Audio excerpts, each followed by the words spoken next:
ਤੁਸੀਂ ਕਿੱਥੋਂ ਆਏ ਹੋ? ਆਪਾਂ ਟੋਰਾਂਟੋ ਤੋਂ। ਟੋਰਾਂਟੋ ਕੈਨੇਡਾ ਤੋਂ ਆਏ ਹੋ? ਹਾਂਜੀ। ਓਕੇ, ਸੋ ਕਿੰਨੀ ਦੇਰ ਹੋ ਗਈ ਗਰਲਸ ਸਾਹਿਬ को ਆਉਂਦੇ ਆ? ਮੈਨੂੰ ਆਲਮੋਸਟ 4-5 ਈਅਰ ਹੋ ਗਏ। ਅੱਛਾ। ਹਾਂਜੀ 4-5 ਈਅਰ ਪਹਿਲਾਂ ਮੈਂ ਆਪ ਆਈ ਸੀ, ਉਦੋਂ ਤਾਜ ਹੋਟਲ ਚ ਸੀਗੀ ਅਪਾਇੰਟਮੈਂਟ, ਹੈ ਨਾ। ਓਕੇ। ਉਦੋਂ ਤੋਂ ਐਡ ਹੋਏ, ਫਿਰ ਮੇਰੇ ਰਿਲੇਟਿਵ ਮੈਨੂੰ ਇੱਥੋਂ ਦਵਾਈਆਂ ਭੇਜਦੇ ਨੇ ਇਹਨਾਂ ਦੇ ਥਰੂ, ਤੇ ਹੁਣ ਆਈ ਹੋਈ ਸੀ ਤਾਂ ਮੈਂ ਕਿਹਾ ਵੀ ਆਈ ਹੈਵ ਟੂ ਮੈਂ ਮਿਲ ਲਵਾਂ ਇੱਕ ਵਾਰੀ, ਮੈਂ ਇਹਨਾਂ ਨਾਲ ਡਿਸਕਸ ਕਰਾਂ ਕਿ I am okay, I am good. ਪਰ ਸਮ ਟਾਈਮ ਆਪਾਂ ਕਹਿੰਦੇ ਆ ਕਿ ਜ਼ਰੂਰ ਮੈਂ ਦੱਸਣਾ ਚਾਹੂੰਗੀ, ਲੋਕੀ ਕਹਿੰਦੇ ਨੇ ਕਿ ਗੋਇਲ ਸਾਹਿਬ ਦੀ ਦਵਾਈ ਮਹਿੰਗੀ ਹੁੰਦੀ ਆ, ਹਨਾ, ਪਰ ਗੱਲ ਮਹਿੰਗੀ ਦੀ ਨਹੀਂ ਹੈਗੀ, ਗੱਲ ਇਹ ਆ ਕਿ ਜਿਹੜੀ ਤੁਹਾਨੂੰ ਸੂਟ ਕਰਦੀ ਆ, ਜਿਹੜੀ ਨਾਲ ਤੁਸੀਂ ਇਫੈਕਟ ਪੈਂਦਾ ਹਨਾ। ਕਿ ਕਿਉਂਕਿ ਇੱਕ ਮੇਰੀ ਫਰੈਂਡ ਨੂੰ ਵੀ ਮੈਂ ਦੱਸਿਆ ਸੀ ਕਿ ਮੇਰੀ ਅਪਾਇੰਟਮੈਂਟ ਆ ਗੋਇਲ ਸਰ ਨਾ, ਉਹ ਕਹਿੰਦੀ ਤੂੰ ਤਾਂ ਅੱਜ ਕੁੰਡਾ ਕਰਾ ਕੇ ਆਏਂਗੀ, ਸੌ ਲੱਗੇ। ਤੇ ਮੈਂ ਕਿਹਾ ਤੁਹਾਨੂੰ ਨਹੀਂ ਪਤਾ, ਮੈਂ ਤੁਰੀ ਵੀ ਉਹਨਾਂ ਨਾਲ ਹੀ ਫਿਰਦੀ ਆ। I am 60 year old. Yes, I'm 60, but I'm okay. Girl ਸਾਹਿਬ ਦੀਆਂ ਦਵਾਈਆਂ ਦਾ ਅਸਰ ਹੈ। ਹਾਂ, ਉਹ ਤੁਹਾਨੂੰ એનર્ਜੀ ਦਿੰਦੀਆਂ ਨੇ। ਸਭ ਤੋਂ ਪਹਿਲਾਂ ਜਦੋਂ ਤੁਸੀਂ ਆਏ ਸੀ ਤਾਂ ਪ੍ਰੋਬਲਮ ਕੀ ਸੀ ਤੁਹਾਨੂੰ? ਮੈਨੂੰ ਡਾਇਬੀਟੀਜ਼। Okay, diabetes. ਉਹਦੇ ਚ ਕਿੰਨਾ ਕੁ ਫਰਕ ਪਿਆ? ਡਾਇਬੀਟੀਜ਼ ਦਾ ਫਰਕ ਪਿਆ, ਕਿਉਂਕਿ ਜਿਸ ਤਰ੍ਹਾਂ ਮੈਨੂੰ ਸੁਸਤੀ ਪਈ ਰਹਿੰਦੀ ਸੀ, ਬਿਲਕੁਲ ਹੀ ਨਹੀਂ, ਕੋਈ એનર્ਜੀ ਨਹੀਂ ਸੀ। ਮੈਂ ਕਹਿੰਦੇ ਨਾ ਬਾਰ-ਬਾਰ ਪੈ ਰਹੋ, ਉੱਠਣ ਨੂੰ ਦਿਲ ਨਹੀਂ ਕਰਦਾ, ਪਰ ਨਹੀਂ, ਆਈ ਐਮ ਓਕੇ ਨਾਓ। ਮਤਲਬ ਉਹਨਾਂ ਦੀ ਦਵਾਈ ਖਾਣ ਤੋਂ ਬਾਅਦ ਇੰਨਾ ਭਰੋਸਾ ਬਣ ਗਿਆ ਹੈ ਨਾ, ਵੀ ਹੁਣ ਜੇ ਕੋਈ ਕਹਿ ਵੀ ਦੇ ਕੁੰਡਾ ਕਰਾਏਗੀ, ਹਾਂ I don't care.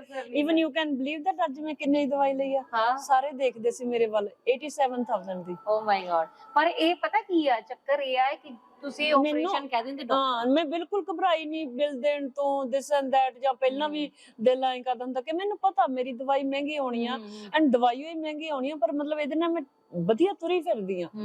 Money is not everything ਨਾ, ਆਪਣੀ ਹੈਲਥ ਵੀ ਜ਼ਰੂਰੀ ਆ, ਸਿਹਤ ਤੋਂ ਉੱਪਰ ਕੁਝ ਨਹੀਂ। ਦੇਖੋ ਪਤਾ ਕੀ ਆ ਚੱਕਰ, ਇਹ ਹੈ ਕਿ ਬ੍ਰਾਂਡਡ ਕੱਪੜੇ ਪਾਉਂਦੇ ਹੋ ਤੁਸੀਂ ਬੋਡੀ ਨੂੰ ਸਜਾਉਣ ਦੇ ਲਈ ਮਹਿੰਗਾ ਕੱਪੜਾ, ਮਹਿੰਗੇ ਪਰਫਿਊਮਸ, ਮਹਿੰਗੇ ਕਾਸਮੈਟਿਕਸ ਯੂਜ਼ ਕਰਦੇ ਹੋ, ਹਨਾ। ਉਹ ਉੱਥੇ ਤੁਸੀਂ ਖਰਚਦੇ ਹੋ, ਨਹੀਂ ਚੁੱਭਦਾ ਜਿਹੜਾ ਅੰਦਰ ਜਾਣਾ ਤੁਹਾਡੇ ਬੋਡੀ ਦੇ ਅੰਦਰ, ਜਿਹਨੇ ਤੁਹਾਡੀ ਬੋਡੀ ਨੂੰ ਚਲਾਉਣਾ ਆ, ਦਿਖਾਉਣਾ ਆ। ਚੁੱਭਦਾ ਉਹ ਵੀ ਨਹੀਂ ਜਦੋਂ ਤੁਹਾਨੂੰ ਨਾ ਪਹਿਲੀ ਵਾਰ ਜ਼ਰੂਰ ਲੱਗਦਾ ਹੁੰਦਾ ਕੋਈ ਵੀ ਚੀਜ਼, ਜਿੰਨਾ ਚਿਰ ਐਕਸਪੀਰੀਅੰਸ ਨਹੀਂ ਹੈਗਾ, ਪਰ ਜਦੋਂ ਤੁਹਾਨੂੰ ਉਹ ਚੀਜ਼ ਦਾ ਅਸਰ ਹੁੰਦਾ, ਫਿਰ ਤੁਹਾਨੂੰ ਲੱਗਦਾ ਵਾਈ ਨਾਟ, ਕਿ ਮੈਂ ਇੰਨੀ ਲੇਟ ਕਿਉਂ ਆ।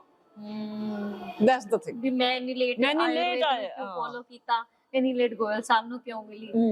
ਔਰ ਹੀ is talking very friendly. So sweet. Goyal ਸਾਹਿਬ ਬਾਰੇ ਦੋ ਸ਼ਬਦ ਕਹਿਣੇ ਹੋਣ ਤੇ ਕੀ ਕਹੋਗੇ? ਉਹ ਤੁਹਾਨੂੰ ਇੱਕ ਤਰ੍ਹਾਂ ਦਾ, ਉਹ ਕੀ ਕਹਿੰਦੇ ਨੇ, ਤੁਹਾਨੂੰ ਉਹ ਦਿੰਦੇ ਨੇ, ਭਰੋਸਾ ਦਿਵਾਉਂਦੇ ਨੇ, ਔਰ ਤੁਹਾਨੂੰ ਇੱਕ ਕਿਵੇਂ ਆਪਾਂ ਕਹਿੰਦੇ ਹੁੰਨੇ ਆ, ਮੋਟੀਵੇਟ ਕਰਦੇ ਆ ਕਿ ਕਰੋ ਵਾਈ ਨਾਟ, ਕਿ ਤੁਸੀਂ ਕਰ ਸਕਦੇ, ਹਾਲੇ ਤਾਂ ਤੁਸੀਂ ਜਵਾਨ ਆ। ਹਾਂਜੀ ਹਾਂ, ਮੋਟੀਵੇਟ।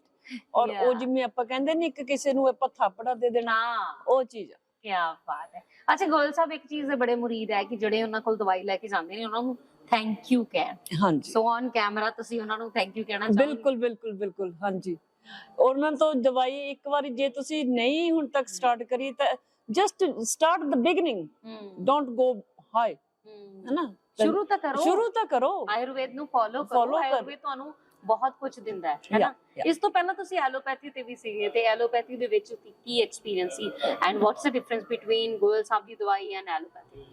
ਐਲੋਪੈਥੀ ਤੇ ਤੁਸੀਂ ਜਿਵੇਂ ਡਿਪੈਂਡ ਜੇ ਹੋ ਜਾਂਦੇ ਹੋ, ਖਾਣੀ ਪੈਣੀ ਖਾਈ ਜਾਓ, ਜਿੱਦਨ ਤੁਸੀਂ ਏਦਾਂ ਫੀਲ ਹੋਣ ਲੱਗ ਜਾਂਦਾ, ਹਾਏ ਅੱਜ ਮੈਂ ਭੁੱਲ ਗਈ, ਪਰ ਇਹਦੇ ਵਿੱਚ ਏਦਾਂ ਨਹੀਂ ਫੀਲ ਹੁੰਦਾ, ਇਹ ਤੁਹਾਨੂੰ ਆਪੇ ਹੀ ਯਾਦ ਆਉਂਦੀ ਆ।